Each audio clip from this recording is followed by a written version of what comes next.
quien desde muy pequeña ha padecido de problemas de salud. Acompáñame a ver esa historia y a conocer cómo ha superado ese tema.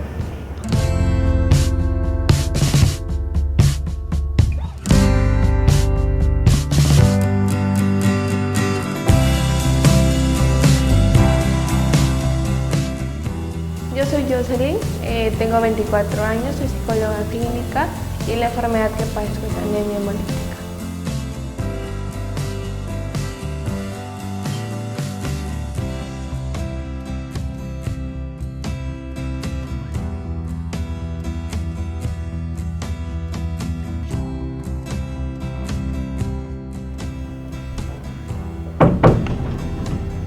Bueno, puedes ver, esta es mi casa. Desde el año 2012 radico acá, porque anteriormente he estado viendo cada 3 meses hacerme chequeos anuales o transfusiones de sangre. Pero desde ese año ya radico acá en Lima. He estado acá 8 años de mi vida, estudiando en la universidad. Como puedes ver, esta es mi pequeña casa. Acá está la sala, el comedor, más el fondo está ya la cocina. Y en la parte superior están los dormitorios. Jocelyn Karina Miguel Rojas nació el 9 de septiembre de 1995 en el departamento de Ayacucho. Desde pequeña, la vida le prepararía un largo desafío con el que tendría que aprender a lidiar toda su vida. Con la compañía de sus padres Richard y Sonia, la pequeña Jocelyn empezaría su más grande travesía. Yo nací con esta enfermedad. Los primeros meses no sabían qué era lo que yo tenía. Se me acercó un médico y me dijo, si tenías la posibilidad de llevarte a Lima sería mucho mejor, como que aquí en Ayacucho no hay el instrumental necesario para una recién nacida y de todas maneras tu hija va a morir. Entonces me vine a Lima, me traje a Lima, pedí el acta voluntaria y me traje a Lima. Bueno, la que ahora es mi madrina nos recoge y nos lleva al hospital de niños, al hospital Santa Rosa, pero nos quedábamos en el Rebagliati porque en los anteriores hospitales no habían incubadoras. Y ella fue quien me movilizó. Fuimos al hospital del niño y no había incubadoras. Nos recomendaron ir al hospital Santa Rosa. Estábamos en camino y es así que pasamos por el Rebagliati. Y ahí pues entramos al Rebagliati por si acaso. Pero ya ahí nos recibieron. Y es ahí donde durante meses me hicieron análisis de sangre y otros tipos de análisis con transfusiones de sangre, y a los 9 meses fue donde me detectaron la enfermedad. La anemia hemolítica viene a ser la destrucción del glóbulo rojo. Por ende, al haber destrucción del glóbulo rojo y liberación de sustancias tipo el DHL, tipo la bilirrubina, que hacen que comience una pigmentación del cuerpo, también una ligera pigmentación amarilla, por la deficiencia de los glóbulos rojos y por el aumento de esas sustancias en el cuerpo. Y es que al glóbulo rojo le faltan algunas enzimas que hace que se deforme el glóbulo rojo, que no tenga la forma de un bicóncavo que tiene, sino sale medio pequeñito, medio doblado, y eso hace que se rompa apenas traspasa algunos vasos sanguíneos. Fue muy fuerte, bastante fuerte, muy doloroso. Yo decía, ¿por qué? No encontraba respuestas. Yo decía, ¿por qué? ¿Por qué a mí? Siempre uno, cuando es joven, dice, ¿por qué a mí? Si yo no hice daño a nadie. Pero de verdad en algún momento tenía ganas de morirme yo, irme con mi hija. No, porque es una enfermedad que no es muy común en este país. Entonces también, por ejemplo, si tienes otras enfermedades, al momento de hacerte los análisis no es que salga de un día para otro.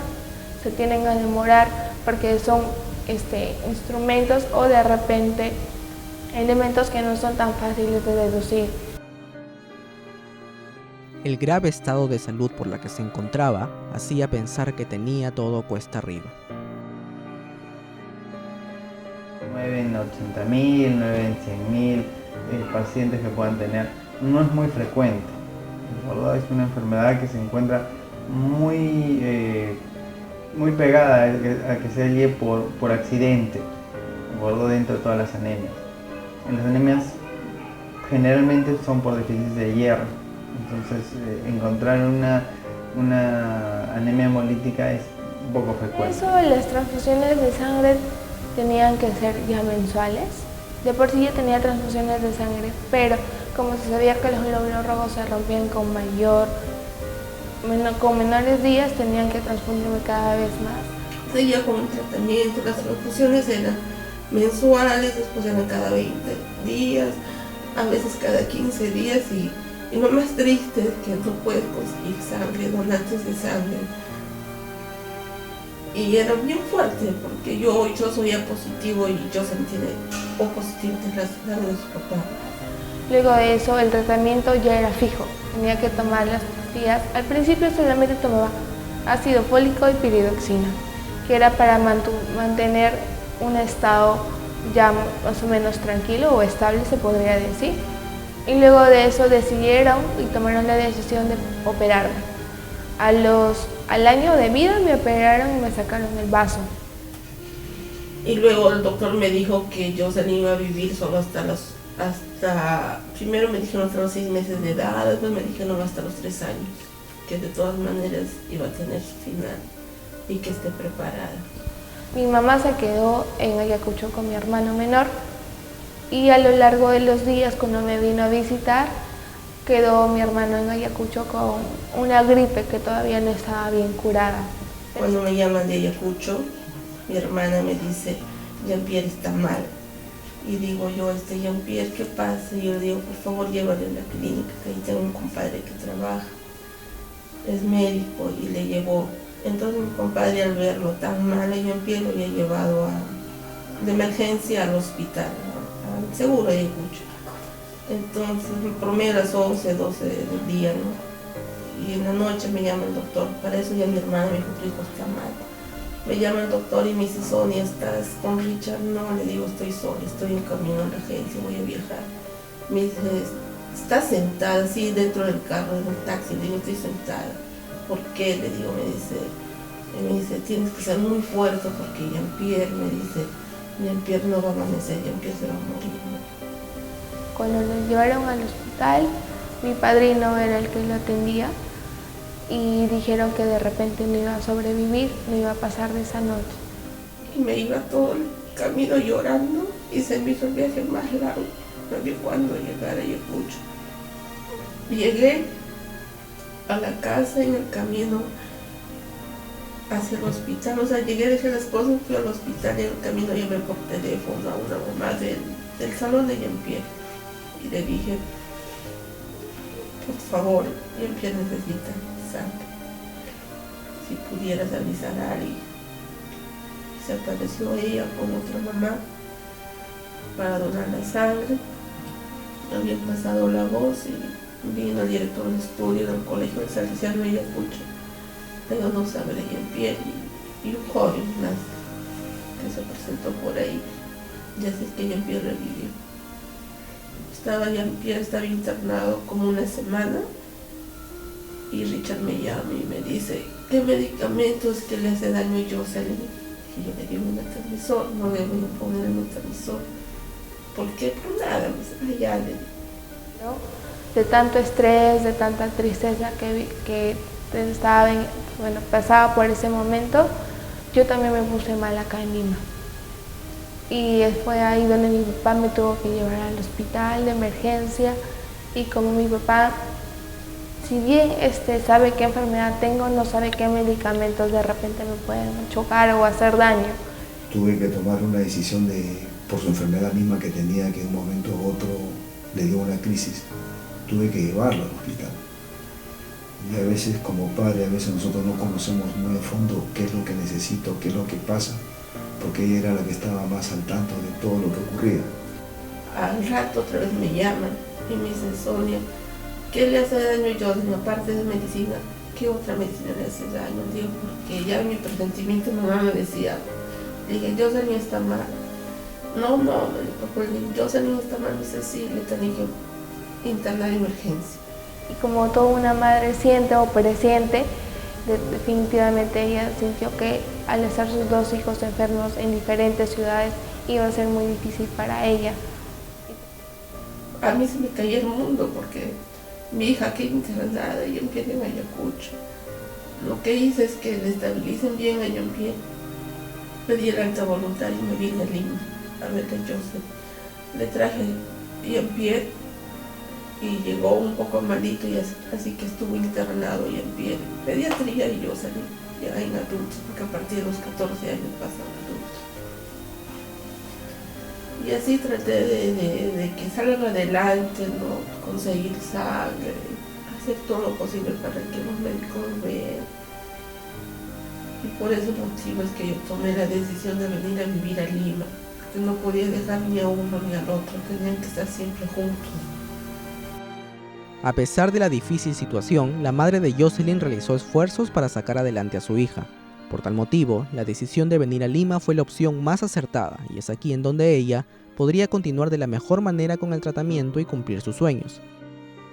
Yo veo a mi mamá y es bastante difícil, porque de por sí ahora ya soy grande, tengo que sacarme muestras de sangre de todos modos, porque el chequeo es cada 3 meses, y verla a ella cuando me saca una muestra de sangre es bastante doloroso. Y me daba pena porque estaba ahí internada y agarraba sus folletos y leía, decía, tengo examen. Yo le veía a mi hija y yo sufría, ¿no? Yo sufría en silencio. Yo trataba de no mostrarle mi tristeza. O sea, le miraba y decía, voy al baño, y a ver, y me iba a llorar afuera. Y decía, voy a estudiar, la mamita. Entonces la doctora nos había recomendado que ella no lleve todos los cursos completos de un ciclo. Pero ella ponía, pues decía, yo voy a llevar todo, yo sé que puedo. Tener este ritmo de vida ha sido bastante tedioso para mí en un principio, porque yo llegaba al hospital, me tenían que hacer transfusiones de sangre u otros análisis, y a la par tenía que estudiar también para los parciales o para los finales. Entonces lo que yo hacía era listar una mochila con los cursos que tenía que estudiar, y mientras me transfundían la sangre, que por lo menos dura 2 horas en que un paquete de sangre pueda llegar a todo tu cuerpo, era solamente estudiar, hacer apuntes. En vida, Jocelyn tiene como 68 transfusiones de sangre, entonces hay una medida que tome, es un quelante de hierro. De por sí tendrías que consumir alimentos con hierro, pero no lo realizo. ¿Por qué? Porque como tengo 64 transfusiones de sangre, hay una sobrecarga de hierro en el hígado. Entonces tengo que ese hierro eliminarlo poco a poco mediante el calante de hierro que estoy tomando. Entonces, comer algo que contenga hierro como hígado, vísceras, de por sí no lo puedo hacer. ¿En qué me afecta? En que no puedo hacer los mismos ejercicios que los demás. Tengo que quizás caminar un poco más despacio, no tengo que agitarme tanto. Si ya me da una infección como una gripe o algo parecido, los síntomas que tengo es demasiado sueño, somnolencia. Durante todo el día suelo dormir bastante, no me puedo concentrar mucho en los cursos que llevo o he estado llevando. Y aparte de eso, si ya la anemia es muy severa y llega a 6 o a 5, tengo dolores musculares, dolor de cabeza, y la fiebre puede llegar hasta 40 grados. Tomo ácido fólico, piridoxina, fenobarbital, que por sí es para la bilirrubina, un quelante de hierro, porque tengo 64 transfusiones de sangre. Por ende, el hierro que tengo en el organismo es bastante grande y tengo que ir disminuyendo con esta pastilla. Allopurinol, que es algo para ya el ácido úrico, vitamina B12, entre otras pastillas, si por ejemplo me enfermo por una gripe o por otras cosas. La incansable labor de su familia sigue siendo la muestra de la persona en la que se ha convertido Jocelyn hasta el día de hoy. Bueno, gracias por escuchar mi testimonio de vida. Espero que esto pueda servir para otras personas, que decirles que no todo está perdido, que siempre hay esperanza, siempre hay una luz, una chispa que te va a lograr salir adelante. Es así como el día de hoy hemos conocido la historia de Jocelyn, una historia llena de lucha, de esperanza, pero sobre todo de fe. A título personal y al de mi camarógrafo nos hemos comprometido a donar sangre cada vez que Jocelyn lo requiera. Gracias por acompañarnos. Con cámara de Diego Saldaña informó Jean-Pierre Graus.